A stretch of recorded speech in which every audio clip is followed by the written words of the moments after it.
If you are chronically getting bad sleep, your insulin resistance, your insulin sensitivity is going to be suboptimal. You're going to be at higher risk for metabolic disease. I very much am a believer in reducing added sugars and simple sugar. This is really, in my view, fundamentally the most important problem when it comes to human health and biology. My name is Matt Kaeberlein, and welcome to the Optispan YouTube channel. Hey everyone, welcome to the Optispan YouTube channel. Today we're going to do something a little bit different. I'm joined by Tara, our head of strategy at Optispan, and Tara has a few questions for me, so let the Inquisition begin. Thanks, Matt. It's great to be here. So yeah, I have a few questions that come up a lot when I talk to people about geroscience, about healthy aging, and I'd love to hear your take on them. So let's just jump right in. Great. My first question is, we all know that of the people who are lucky enough to reach old age, many of them will spend the last decade or so of their lives in some kind of suffering from some kind of disease or disability, right? So they might have Alzheimer's disease or cancer or both, or they might be very frail, have a fall, break their hip, something like that, and are generally just not in a good condition. I'm curious, what is it that makes us become sicker and more frail as we get older? What's actually happening inside our bodies? Yeah, I mean, I think, from a biological perspective, we've learned a lot about the mechanisms of biological aging, the types of damage that accumulate. There's a lot that we still don't know, but I think the best sort of framework that has come along so far for thinking about this are what people call the hallmarks of aging. And we touch on this in some of the episodes on the YouTube channel, but the hallmarks are really 12 different types of damage that accumulate with age, seem to happen in all animals, and are really I would argue, the causal drivers of the functional declines and disease risk that goes up as we get older. And so it's really that at a molecular level, biochemical level, it's those types of damage that are accumulating that lead to all of the problems that happen physiologically in our bodies as we get older. I think there's lots of interesting ways that the hallmarks of aging can be affected. They're impacted by a bunch of different environmental factors, and they're impacted differently in different people. So our genetics plays a role in why some people say are more susceptible to cancer and other people maybe are more susceptible to diabetes. But it's really, I think it boils down to that biology of aging that is driving the changes that are at least permissive, if not causal, for the functional declines and diseases of old age. I also think it's just worth saying that, I think those of us who are biologists, we tend to focus a lot on the negative aspects of aging. Right. Not everything about aging is bad, right? And so I think, we should also recognize there's a lot of good things that go along with getting older, accumulated experience, wisdom. And so one of the real, I think, reasons for optimism is if we can understand the biology of aging, actually do something about those hallmarks, we can actually then allow people to maintain function and health much longer in life, so that we can then reap the benefits of the good aspects that go along with aging. Right. So you said do something about those hallmarks. Can we do anything about those hallmarks right now in humans? Yeah, no question. I mean, I think, again, we should be realistic. But if you just look at the lifestyle factors that I think everybody would agree impact health as we get older, the reason why those lifestyle factors impact health as we get older is because they're impacting the hallmarks of aging. They're impacting the biology of aging. So what I mean by that is a healthy diet, right? Or regular exercise, or getting good quality sleep, right? Those things impinge directly on the biological mechanisms of aging. And the reason why regular exercise reduces your risk of dementia and cardiovascular disease and diabetes and a bunch of other stuff is because you're positively impacting the biology of aging. The flip side of that is that unhealthy lifestyle factors seem to accelerate biological aging. So I think the best example of this is probably metabolic disease and obesity.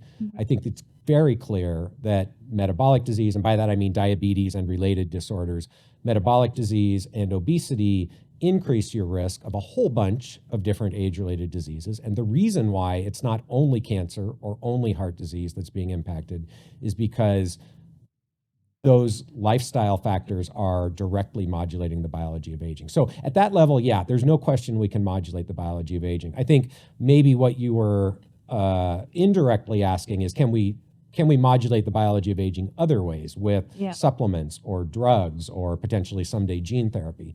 I think that's a little bit more of a gray area. There's reason to believe, certainly, that it's possible. Like, I personally have no doubt that there are some supplements and some pharmaceutical medications that modulate the biology of aging.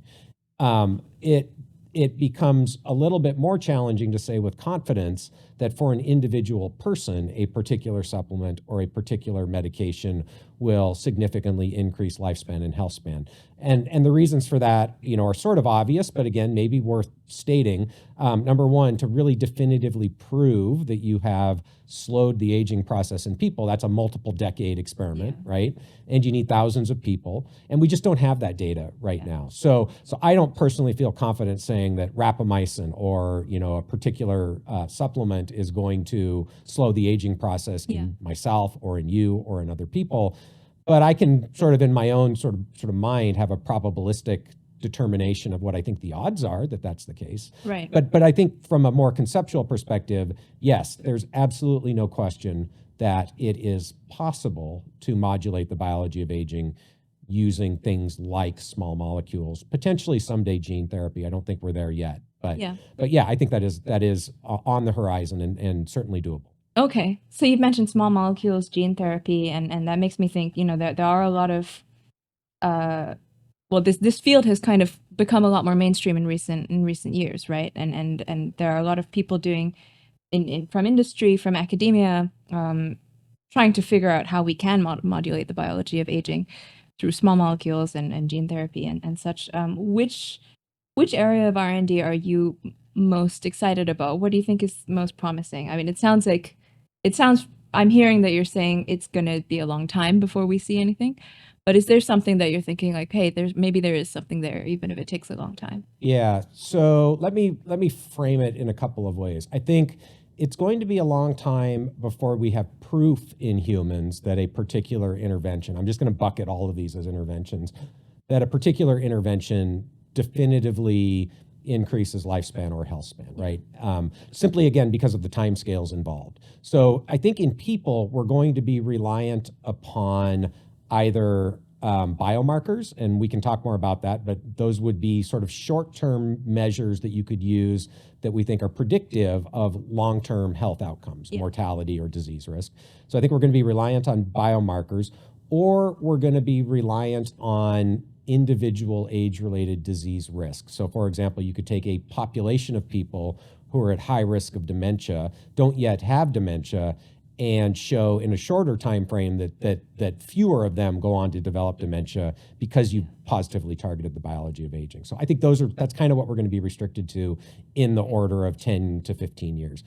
I do think there are opportunities in companion animals, so pet dogs, for example, that age 7 to 10 times faster than people, where you can actually show definitively, quantitatively, that you have impacted lifespan and multiple health span metrics in a shorter time frame. So as an example, in the Dog Aging Project, we've designed a clinical trial of rapamycin where we are statistically powered to detect a lifespan benefit of 9% or more in 3 years.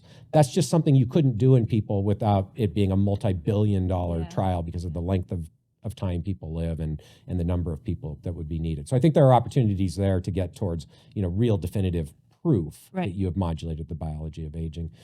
So this gets back to what I was alluding to before, which is that I think we may not need proof, right? So the question is, like, when does the burden of evidence shift far enough that reasonable people doing a reasonable risk-reward analysis would say, okay, the risk is low enough, the potential benefit is high enough that it's worth starting to deploy some of these interventions at a larger scale than what is currently happening now. I don't know what the answer to that is, but I think these are the kinds of questions that will come up.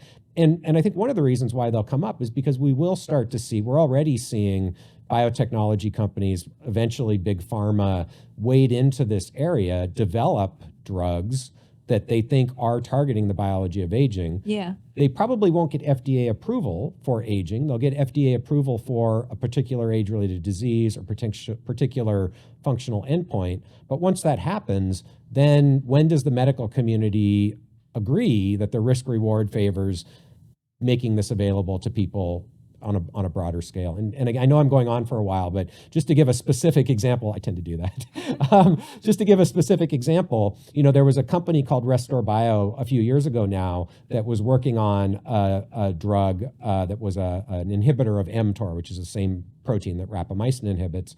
And their endpoint was initially vaccine response in the elderly. And I'm using this as an example. I don't really want to talk about Restore Bio. We'll save that for another episode. But if you think about vaccine response in the elderly as your clinical trial endpoint, we know that vaccine response goes down with age. Yeah. In other words, older people, if you give them a flu vaccine or a COVID-19 vaccine or any other vaccine, if you then look at their antibody response, it's lower than a young person on average. Mm-hmm.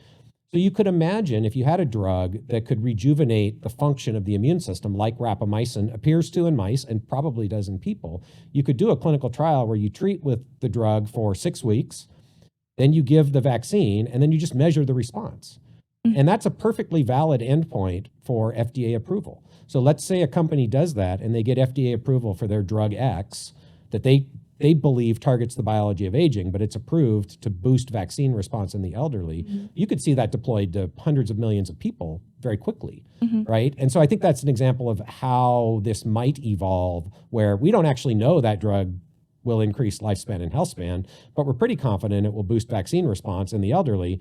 And so it gets deployed to lots and lots of people prior to actual statistical evidence that it's increasing lifespan or healthspan. Right. So going back to what you're saying earlier, though, you talked about the dog aging project and how it's sort of more feasible to do these trials in dogs because their lifespans are a lot shorter, whereas with humans you'd have to wait for a lifetime to figure out if your intervention worked. Do you think there's any way we can shorten that time or make human clinical trials less costly? Well, there are lots of ways to make human clinical trials less costly, but that, again, is probably a whole episode in and of itself that would get into sort of the way that the structure of FDA regulation operates. It's like there's a lot of inefficiencies in that process. Yeah. But I think what you're really asking is, in the context of biological aging, is there a way to really shorten the length of time that it would take to prove that an intervention is affecting aging? Prove that it worked, yeah. I don't know. I mean, I think there are some potential workarounds that people have thought about. I think the one that I just alluded to, I think makes the most sense. So pick a functional endpoint that is not specific to a particular age-related disease, but that we know declines with age, and show that you can either maintain or improve function. Personally, I like that model the best, and that was the immune vaccine response example I gave. Another model that people have started to try to develop is the model that Nir Barzilai and the folks who are working on the TAME trial are using. So TAME, for those of you who aren't familiar with TAME, is targeting aging with metformin. It's specifically looking at whether metformin can have an impact on age-related diseases in people, but it's a geroscience trial in that the rationale for that is that people believe that metformin targets the biology of aging. And the design there is, instead of using a single age-related disease as the endpoint, they are using what's called a composite endpoint made up of multiple age-related diseases. Right. And this is something that FDA has done in the past, mm-hmm. that they will accept multiple diseases as a single endpoint, or multiple functional endpoints as a single endpoint. And in TAME in particular, what they're doing is asking, it's really a comorbidity trial, where you take a population of people who have one age-related disease, so they've been diagnosed with either cancer or heart disease or mild cognitive impairment. That's the entrance criteria. And then you treat them, in this case with metformin, but in principle it could be any intervention. And you ask whether the length of time before they develop the second age-related disease is changed. Right. Obviously, optimally, you would predict it would be extended if the intervention is working. Again, the rationale there is that a geroscience intervention, an intervention that targets the biology of aging, should affect multiple, maybe all age-related diseases as opposed to just one. Yeah. So that's the other model that I think has been popularized. It's unproven, so that the TAME trial hasn't been completed, so we don't know whether it's going to work or not. But it makes sense that you would expect to see multiple age-related diseases. I think the TAME trial, sorry, Nair, if I get this wrong, I think the TAME trial is designed to be either a 5 or 7 year trial. It's still, tens of millions, maybe more than $100 million to do even that trial. So I think the question is that scalable? Can you do it for 10 interventions or 50 interventions? I don't know. I mean, yes, the resources are there, but I think the pharmaceutical companies have to believe that there's a path to approval that's likely to work before they're going to invest those kinds of resources. Yeah, that makes sense. Yeah. And then biomarkers is the other place where we just have to kind of wait and see how it evolves. I think there's a lot of enthusiasm around aging clocks, which again, we'll have an episode on aging clocks, so check that out if you want to do a deeper dive. The question is whether or not these biomarkers of aging or aging clocks, how long it will take before the regulatory bodies accept those as what are called surrogate endpoints. And what that means is that for a clinical trial, you don't necessarily have to show that you have increased lifespan or healthspan. In theory. They would accept an aging clock as a surrogate endpoint that would at least get you partway to approval. Whether it would get you all the way to approval or not, unclear, but maybe it would help as part of the overall package. Certainly, if those biomarkers became accepted, then yeah, you could see a dramatic acceleration of development, because instead of having to show that you can increase lifespan across, lots and lots of people, you just show that you can move the blood-based biomarker in the right direction. Maybe that goes from being a 20-year experiment to a 1-year clinical trial. Right. Cool. So moving away from therapeutics, we talked a little bit about the lifestyle stuff as well. So like sleeping, eating, exercising, and so on. If you could pick one thing that you think is most important for a healthy later life, what would it be? I'm gonna dodge that question because I don't think. First of all, what I'm going to call the pillars. Everybody's got their pillars, right? Maybe you have 4, maybe you have 10. I don't know. We've got 4 at Optispan, and the pillars that we think are critically important when it comes to lifestyle. We like active words, so they're eat, move, sleep, and connect. And I'm not convinced, first of all, that one is more important than the other. Yeah. And they're interconnected, right?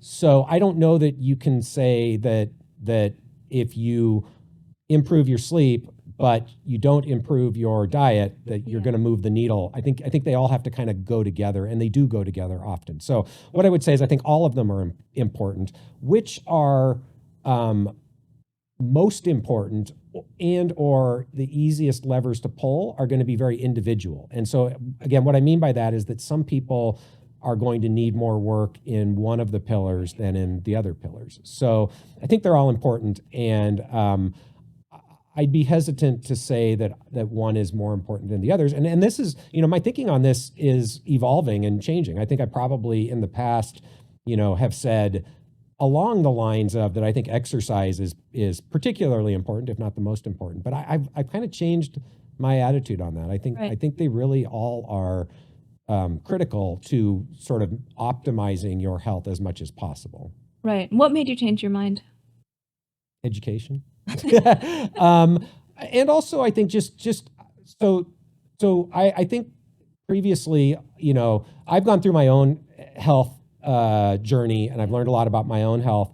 And, since starting Optispan and getting to know a lot of the participants in our programs, I've also gotten to know a lot of other people's health journeys. Okay. And I think that's helped me recognize that, even though I knew it wasn't one size fits all, it's even less one size fits all than I thought it was. Agree. Yeah.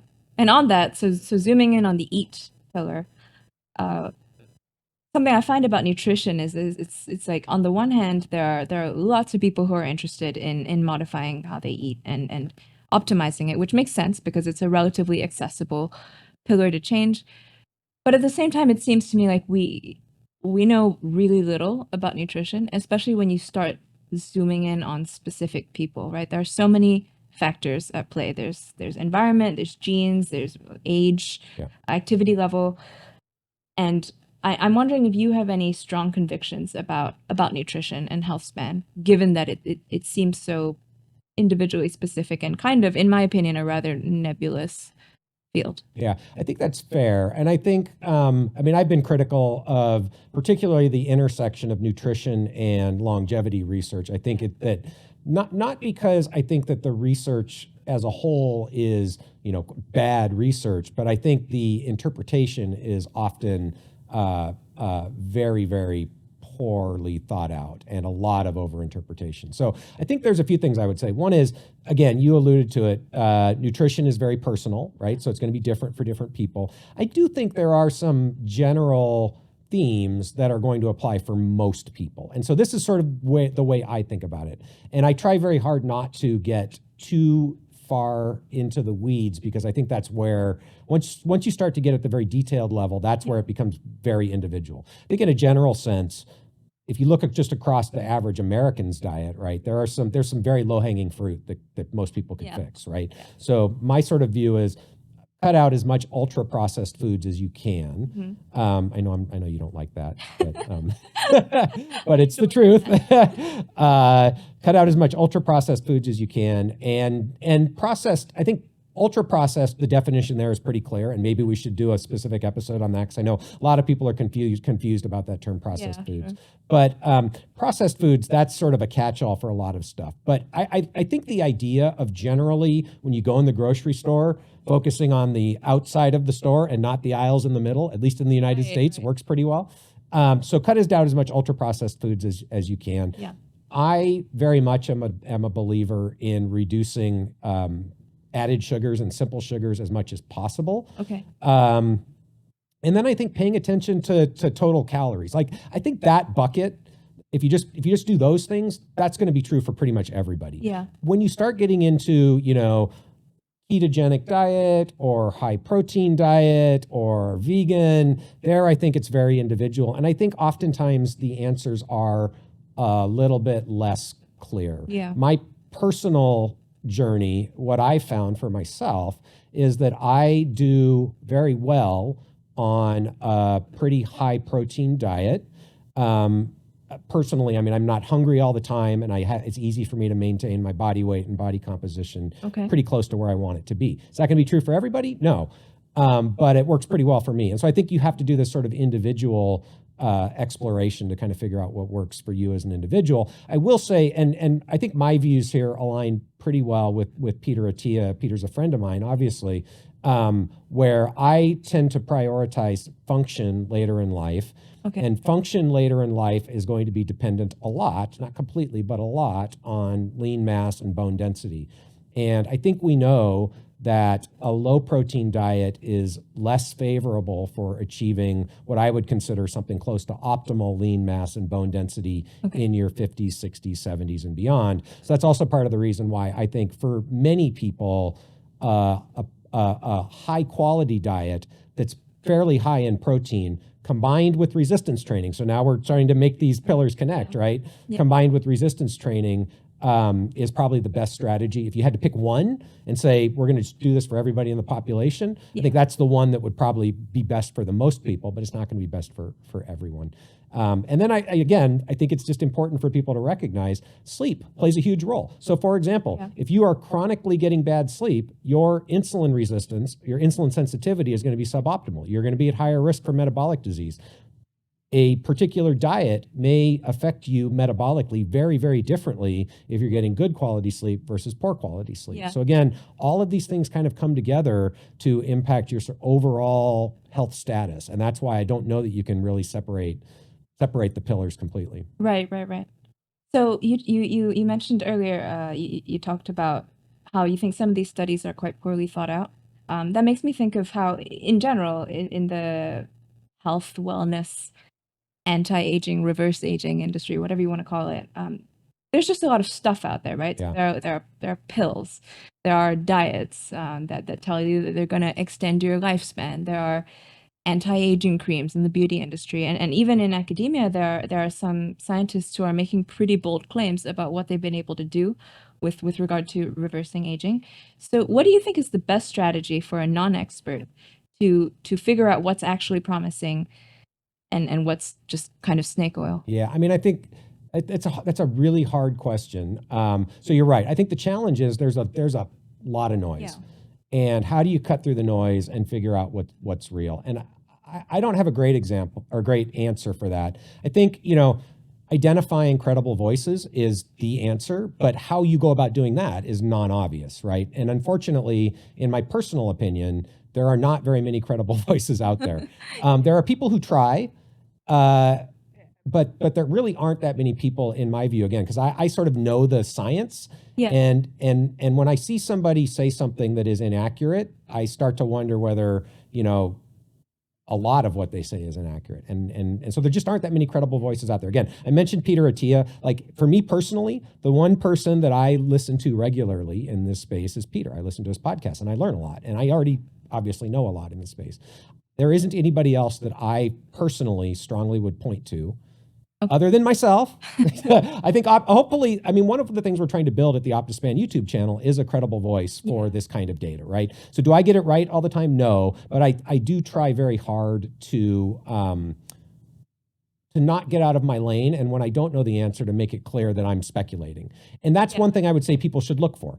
I think people who speak with certainty on complex topics often don't really know the subtleties, right? Anybody who is 100% confident that whatever they're talking about slows the biological aging process, if it's not exercise or a quality diet, probably doesn't actually know what they're talking about. Right. So that's one thing I would say is, if you see people who are talking with a high level of certainty about complex topics, even if they have credentials, you should be skeptical.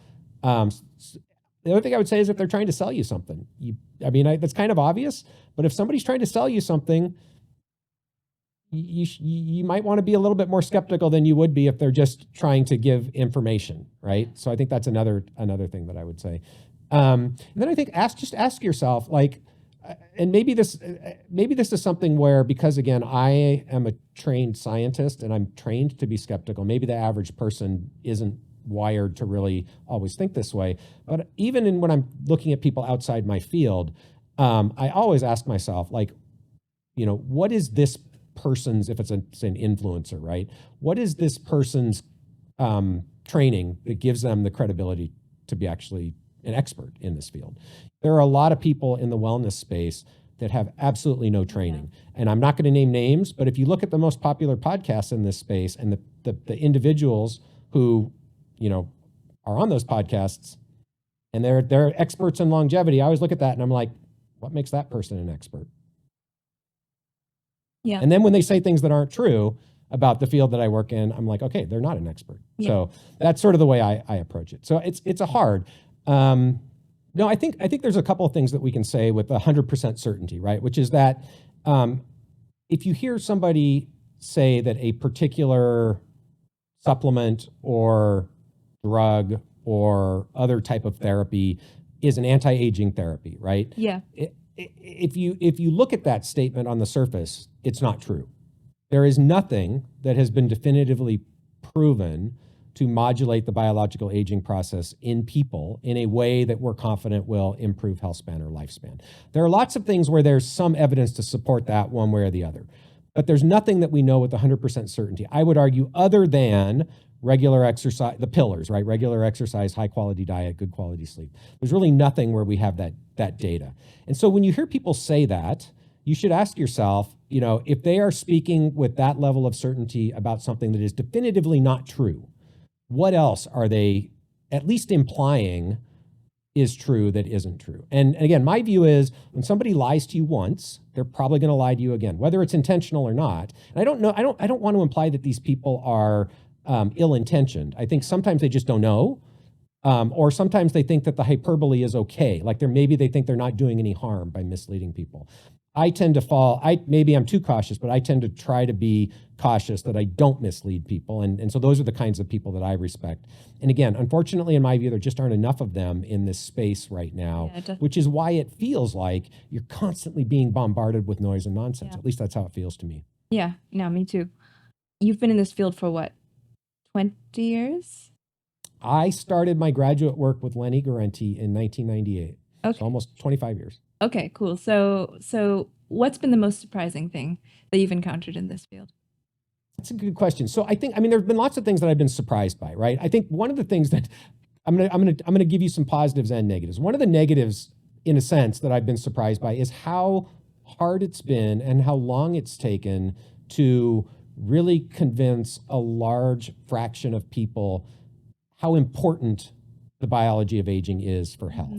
I think, many of us in the field for many, many years have been advocating for something that to me is obvious, right? Biological aging is the greatest risk factor for nearly every major functional decline and disease that people in developed countries experience. Yeah. That's just a fact.